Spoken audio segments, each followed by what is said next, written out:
కూడా అనుకోక సార్, మీరు అంటున్నారు ఇవాళ అన్నదాన్ని అర్థం చేసుకోలేని వాళ్ళు సినిమాకి రావడానికి వేస్ట్ అని. అనకూడదు, కానీ మీ ఇవాళ అనే దానికన్నా మీ బ్యానర్నే ఎక్కువ అర్థం చేసుకుంటారు తేడా బ్యాచ్ అని. అది వేరే సంగతి.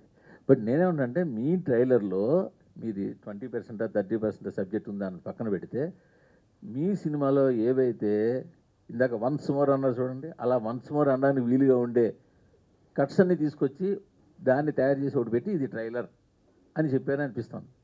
లేదు, సినిమాలో ఇంకా ఉంటాయి కదా, ఆబ్వియస్లీ సినిమాలో ఉంటాయి, కానీ సినిమాని మీరు ట్రైలర్ ఇండికేట్ చేయాలి కదా.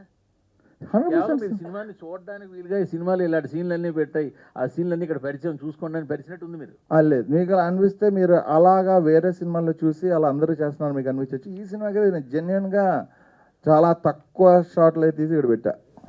అంటే ఇంతకన్నా భయంకరమైనవి, ఇంతకన్నా గొప్పవి సినిమాలు ఉన్నాయంటారా? చాలా భయంకరంగా ఉన్నాయి. కాకపోతే అవన్నీ స్టోరీ సంబంధించి, నా స్టోరీ ఇట్ సెల్ఫ్ చాలా భయంకరమైంది. మీకు తెలుసు కదా, నా స్టోరీ చాలా దారుణమైన తేడా story.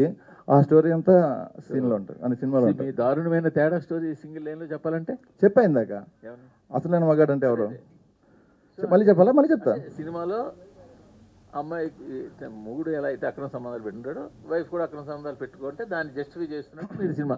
Simple point sir. The most women empowerment cinema ఇది. ఫీమేల్ రైట్స్ని వాళ్ళకి గుర్తు చేసే సినిమా ఇది.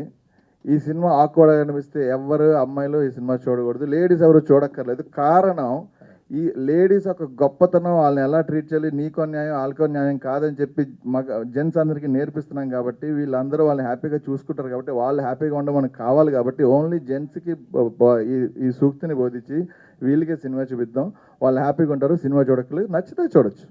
అంటే మీ ఉద్దేశంలో ఫిమేల్ రైట్స్ ఓన్లీ సెక్స్ చుట్టూ తిరుగుతుంటాయా? మీరు అనుకుంటున్నారు, నేను అనుకోలే. మీరు అంటున్నారు కదా, ఇప్పుడు మీరు ఏం చెప్పారు, ఫిమేల్ రైట్స్ కోసం తీసిన సినిమా అంటున్నారు మీరు. అంటే ఈక్వాలిటీ ఆఫ్ రైట్స్ అని ఇంకా చాలా విషయాలు ఉన్నాయి కదా. ఓకే, మీరు సెక్స్ అన్న పదం వాడారు. ఈ సినిమా స్టోరీలో కానీ నాలో కానీ, ఇప్పుడు నా గురించి పక్కన పెడదాం.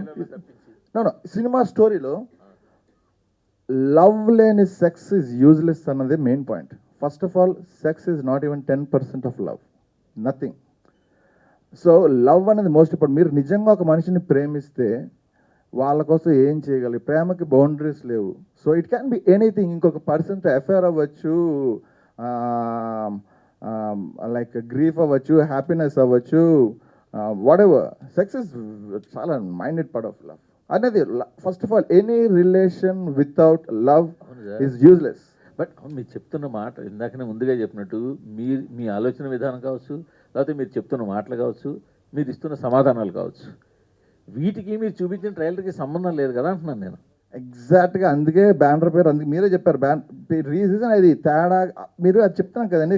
నాగేంద్ర గారు యాక్చువల్లీ నేను చెప్పింది ఇందాక ఒక చిన్న మిస్ఫైర్ అయింది. ఏంటంటే, నేను అన్నది ఓకే ఏదో కంగారులోనే అలా అన్న, తన ఫీజుకి ఎక్కువ టైం వేస్ట్ అని నాగేంద్ర గారు చెప్పిందో చూసేదన్న. ఒరిజినల్గా అది డిస్ట్రాక్షన్ ఉంది ఆయన. ఎందుకంటే ఆయన అయితే డీటెయిల్గా నిన్న ఒక 1 hour ఆయన ఇంటర్వ్యూ చేశారు కాబట్టి, నిజంగా ఆయనతో ఇప్పుడు నేను కూడా ఇప్పుడు నాకు ఎక్కువ టాపిక్స్ మనం మాట్లాడినా, మీరు సినిమా చూసినా నిజంగా ఆయనకు అర్థమైంది, అందరికీ అర్థమవుద్ది నిజంగా.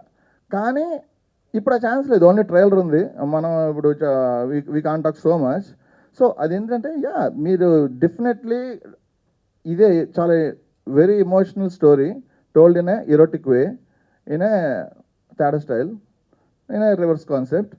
And definitely that's the point. నేను చెప్పింది అయితే సినిమాలో 100% రిఫ్లెక్ట్ అవుతుంది.